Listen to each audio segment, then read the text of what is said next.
Eu quero receber aqui grande Thiago Brunet. Valeu, Joel. Somos amigos, sim, somos amigos. Tamo juntos. Teólogo e escritor. Isso aí. A teologia, ela foi meio esquecida, né? Mas ela tá ressuscitando com força agora, com uma certa reforma, né? A teologia é o estudo de Deus e das coisas de Deus.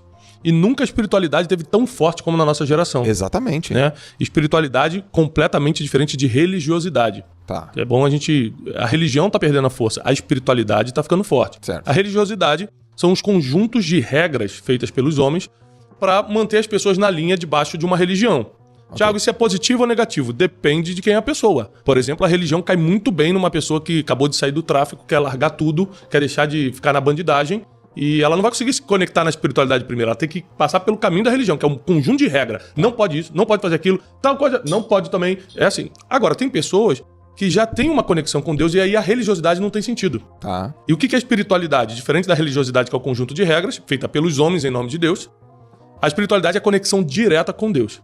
É você poder ser uma pessoa melhor, mais calma, mais tranquila, mais empática, se colocar no lugar dos outros, ajudar, ser mais generoso, tudo isso por causa de Deus, sem esperar nada em troca. Como é que diferencia isso, Tiagão? Olha, eu nasci num ambiente religioso, né? E eu vim ter um encontro com a espiritualidade depois. Então, pra mim, ficou muito fácil perceber a diferença. Tá. Né? Existem coisas que na religião você não pode fazer. E se você tem uma conexão direta com Deus, Deus te pergunta por que você quer fazer. Eu não tô te proibindo de fazer, mas por que você quer fazer? Uhum. É diferente. Tá muito mais ligado à filosofia de por que eu vou fazer isso, o que eu quero, onde eu quero chegar com isso, né? Tá. Do que se pode ou não pode. Então, por exemplo, quando eu era adolescente, eu lembro de um líder meu lá na igreja que eu ia falar assim, ó, é pecado o menino ter amizade com menina, é pecado ter amizade. Aí não, eu falei, que absurdo, mas eu queria ser amigo. Se fosse na espiritualidade, Deus vai perguntar, você quer ser só amigo mesmo ou você vai acabar fazendo alguma coisa que vai ferir teus princípios? É a pergunta que muda tudo. Bebê de rir. Tiagão, eu tenho percebido que na internet tem se falado muito de Deus, de religião. Qual é a tua posição? É porque eu tô enviesado? É porque a internet tá propagando mais isso? É porque eu tô prestando mais atenção? Ou é porque, sei lá, parece que tá vou até colocar em aspas, um hype agora falar de Deus? O que tá acontecendo é o seguinte. Tem um lado negativo e positivo, eu vou explicar os dois. Nós estamos numa geração que prosperou muito, uma geração que conquistou muitos objetivos. A gente viveu o que nossos pais jamais sonharam em viver. Jamais. Quantas vezes você viajou de avião, foi para lugares que seus pais não puderam ter isso? E não é questão financeira, era questão de mentalidade, de uma geração que não tinha realmente essa mobilidade que a gente tem. Então a gente está vivendo uma autodescoberta muito grande, uma autorrealização muito grande, e aí vivendo isso a gente descobriu que existia um vazio. Cara, ainda assim eu tenho depressão, ainda assim eu não tô totalmente feliz. Ainda assim me falta alguma coisa. Pô, tô com dinheiro no banco e ainda assim me sinto inferior a um monte de gente. O que tá acontecendo comigo? Aí não tem jeito, as pessoas começam a descobrir Deus. É o que dá realmente sentido à vida. Só que, da mesma forma que muita gente está descobrindo Deus pela necessidade que está tendo de Deus, outros só estão usando, como você falou, o hype, tá usando o momento para criar um público. Porque nada mais fácil do que você criar um público que está em profunda necessidade. Então, quando você vai falar de uma coisa que o público está numa profunda necessidade e você tem uma solução que não precisa de formação acadêmica, não precisa de histórico, não precisa de nada. É só você falar, Deus é a solução. Pronto, você já tem um público. Você tem 1 milhão de pessoas que querem escutar sobre isso. Então, muitos impostores, é claro, é normal, em qualquer segmento, né, em qualquer viés, viram os impostores. Tem gente que só usa Deus para atrair público, às vezes não é nem para ganhar dinheiro. Tem gente que para ganhar dinheiro, tem gente que é só para atrair público mesmo, porque o lance do like na internet está muito ligado à aceitação, né? Você não tem um abraço, às vezes, nem do teu pai, mas 100 likes na internet para você, tô me dando bem na vida, né? Você não é aceito pelas pessoas que importam, mas a internet, ela te dá essa morfina de você se sentir bem por um tempo. E por isso que tá essa guerra, né? As meninas com 12, 13 anos, elas se sujeitam, vou ficar seminua e vou dançar no TikTok pra ser aceita. Sim. Com 12 anos de idade. Isso era um problema que geralmente dava na juventude. As mulheres e os homens começavam a não se sentir aceitos e faz qualquer coisa pela aceitação. Tá cada vez ficando mais precoce isso. Então, a necessidade de Deus é muito grande na nossa geração, porque a gente tentou outras coisas primeiro. Porque, por exemplo, tem um versículo bíblico que as pessoas não entendem muito, que diz assim, ó, é mais fácil um camelo passar pelo buraquinho da agulha do que um rico entrar no reino dos céus. Jesus falou isso. Aí você acha que Jesus está condenando a riqueza. E não tá. Porque na Bíblia tem vários milionários e bilionários. Sim. Ele está condenando o seguinte, ó. Geralmente, quando você fica com muito dinheiro e alguém seu fica doente, ao invés de você orar, que é a conexão que a gente tem com Deus, você vai tentar gastar dinheiro para resolver primeiro. Se você tem um problema com alguém, você primeiro vai no melhor advogado antes de ir em Deus. Então, quando você bota alguma coisa na frente de Deus, não é que você não vai fazer o resto. Certo. Se eu tiver um problema jurídico, eu vou resolver com o advogado. Se eu tiver um problema de saúde, eu vou resolver no médico. Mas primeiro, eu vou buscar Deus, que é o versículo que diz: buscai primeiro o reino de Deus e a sua justiça, e todas as outras coisas serão acrescentadas. Então, o que está acontecendo é muita gente buscando a Deus por necessidade. E outra coisa, antigamente, os evangelistas católicos, evangélicos, pregavam nas esquinas, nas praças públicas, e não convenciam as pessoas como hoje, sem pregação, estão sendo convencidas. Hoje em dia, eu tenho amigos que me escutam falar sobre Deus, e eu nunca tenho pregado para elas. Eu não sou um evangelista, eu não fico, Joel, você tem que ir na igreja, tá? Joel, olha só, você tem que ler isso aqui. Eu não sou um evangelista. Só que você começa a conversar comigo, passa um tempo, você começa a se interessar e você procura, você pergunta. Isso é a primeira vez na história que está acontecendo. As pessoas estão buscando Deus, né? Não é mais uma estratégia de evangelismo, as pessoas querem Deus. Porque, realmente, para esse vazio do ser humano, o que resolve é a espiritualidade. E eu tenho percebido, todas as pessoas que eu trouxe aqui, todas falaram de Deus. E depois, talvez, aí da 9ª entrevista, da 10ª, que eu me dei conta que elas têm uma espiritualidade, essa parte, essa conexão muito forte, assim. E aí eu quero entender uma coisa tua aí. Você acredita que isso tem relação com sucesso? Tem. Vou te dar um exemplo simples. Essa semana eu jantei com o João Apolinário, da Polishop. Tá. Aí, pelo meu costume, pela minha fé, eu oro antes de comer minha refeição. Por quê? Porque eu agradeço a Deus pela comida. Eu sei o que é não poder comer. Na época que eu quebrei há anos atrás, eu comia um miojo de manhã e orava de noite pra ter alguma coisa. Eu não sabia se ia ter. Você ficou nesse nível? Fiquei nesse nível. Então, tipo assim, eu sei o que é você querer comer alguma coisa e não poder. Então hoje, como eu posso escolher o que eu vou comer, eu faço questão, não é por tradição, não é por religião, é porque eu faço questão de agradecer a Deus porque eu tô comendo aquela carne, aquele arroz.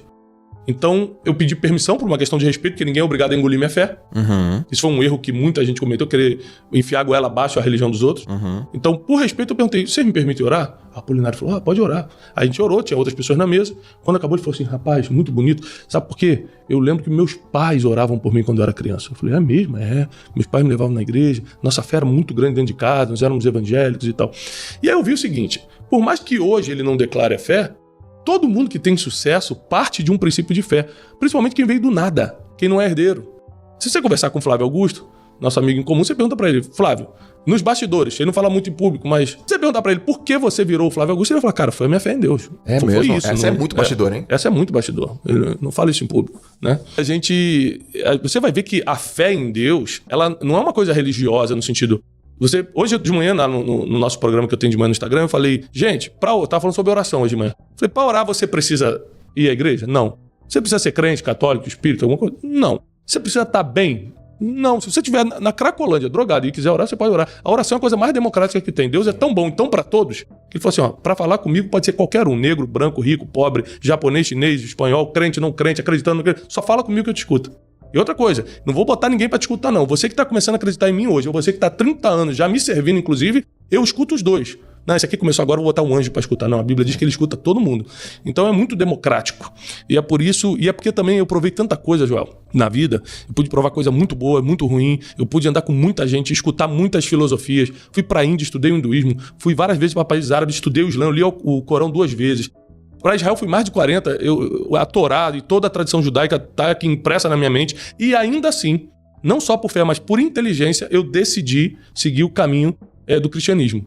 Por quê? É o que fez mais sentido. Certo. Né? Você não vai encontrar ninguém na Bíblia falando o seguinte: desculpa. Você não vai escutar ninguém na história falando: perdoa seus inimigos. Só Jesus falou isso. Ama mesmo que te odeiem. Só Jesus falou isso. Ou seja, tudo que deu certo na humanidade. Aí vem Martin Luther King e falou: não, você pode me bater, mas eu não vou te bater. Aí vai e resolve o problema dos negros. Ele vem a filosofia de Jesus. Você pega as maiores filosofias de desenvolvimento pessoal, de negócio, você pega Napoleão Hill, é Bíblia o tempo todo. É Bíblia. Então, não tem como fugir. Você pode até falar, não citar o versículo, não citar Deus, mas para dar certo tem que estar na Bíblia.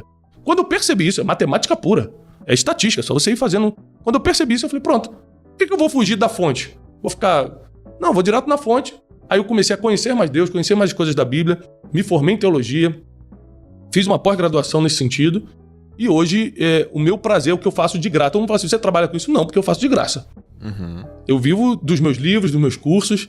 Agora, toda vez que você vê eu falando de Deus, eu tô fazendo de graça. Eu tô aqui nesse podcast hoje de graça. Quando você me vê pregando em algum lugar, levando... É de graça. Isso aqui, pelo amor de Deus. Eu faço de graça para sempre. É o que eu quero fazer. Esse é o meu dom, meu talento, é o meu chamado. E aí eu criei, como eu sou muito empreendedor, criei várias formas de crescer financeiramente, de empreender, de me sentir vivo, mas que não envolvem diretamente esse aspecto mais de doação, entendeu? De falar da palavra e etc. A Bíblia foi muito criticada, né, o Brunet?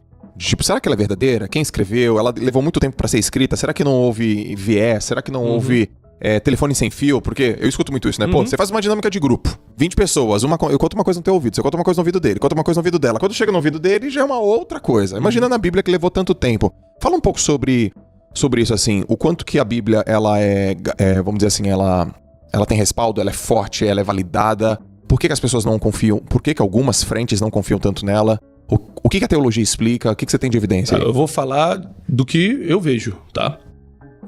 Já falaram mal de você na internet alguma vez? Já.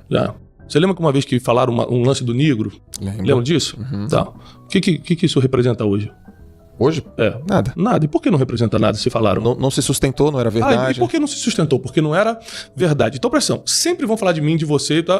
Tudo que vem pro holofote vai ser atacado. Se a gente suportar emocionalmente o ataque, depois vem um veredito.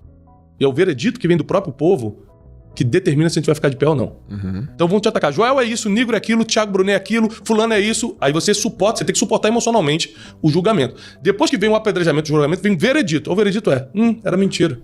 E não é assim não. E olha o resultado do cara. Ia lá, Joel tá com a família, tá aí bombando na internet, pô, os caras malucos falando dele. Passa 2 meses, sai o veredito. E aí você tá mais forte, já ninguém te derruba. Emocionalmente você tá muito mais blindado, já não é qualquer coisa que te deixa assustado. Sim. E principalmente as pessoas veem quem era você de verdade. Foi isso que aconteceu com a Bíblia. Atacaram, falaram mal e tudo. 2000 anos se passaram. Cadê uma prova arqueológica que era mentira? Uma prova histórica que, gente, como você falou, foi escrita com milênios de diferença, por pessoas diferentes. Como é que nunca apareceu um cientista falar aqui, ó, o erro aqui, ó, essa vírgula aqui, ó. Olha o que ele falou, esse dado histórico não bate, ó. Como é que pode? 2000 anos que ela tá escrita e divulgada, nunca um cientista, um arqueólogo, um historiador, ninguém conseguiu desmentir uma vírgula. Então sempre vão atacar qualquer pessoa, ainda mais a Bíblia. O problema é provar. O veredito veio e a Bíblia continuou sendo... É o livro mais vendido e distribuído do mundo. Sim. Então, os resultados falam por si só. Tem uma frase que eu gosto muito que é: contra resultados não tem argumentos. Deu resultado, pode falar, pode bater. E tá dando certo, né? A maioria das coisas... Você vê... a nossa lei jurídica no Brasil, ela é baseada nos 10 mandamentos. Uhum. Por que a gente não pode matar? Olha só, por exemplo, você não é crente, não é católico, não é nada, né? Ok, você não tem religião. Não tem religião. Você que não tem religião, me diz uma coisa. Adulterar, trair a esposa ou o esposo, o seu cônjuge, tá errado ou não tá? Tá errado. Ué, mas você não é crente. De onde que vem isso? Só tá escrito em um lugar, gente. Só está escrito num lugar. Mentir é feio ou é bonito? É feio. Na Bíblia diz que é pecado, ou seja, um lugar, você indo à igreja ou não, acreditando ou não, é essa Bíblia, é esse livro que rege todo o padrão ético e moral da gente. Uhum. A gente diz o que é certo e o que é errado pelo que está escrito. Você pode até não querer a igreja, é uma opção sua. Sim. Mas que é dali que você tira suas ideias do que é certo e errado, é dali. E ponto final. E outra coisa, você pode nunca ter vivido em sociedade. Você sabe que bater nos outros está errado. Uhum. Você sabe que mentir não é bom. Porque os princípios, a Bíblia fala sobre isso, os princípios estão dentro de você. O ser humano é feito de corpo, alma e espírito. E aqui no espírito, a gente recebe toda a instrução mesmo sem ler. Você sabe muito bem quando está fazendo algo certo ou errado, porque o seu espírito mexe. Você fica já falando, opa, isso aqui não é bom não, tem alguma coisa errada. Da mesma forma, quando você está fazendo algo certo, você sente gratidão, você se sente feliz, você fala, tô doando, realmente eu tô ajudando.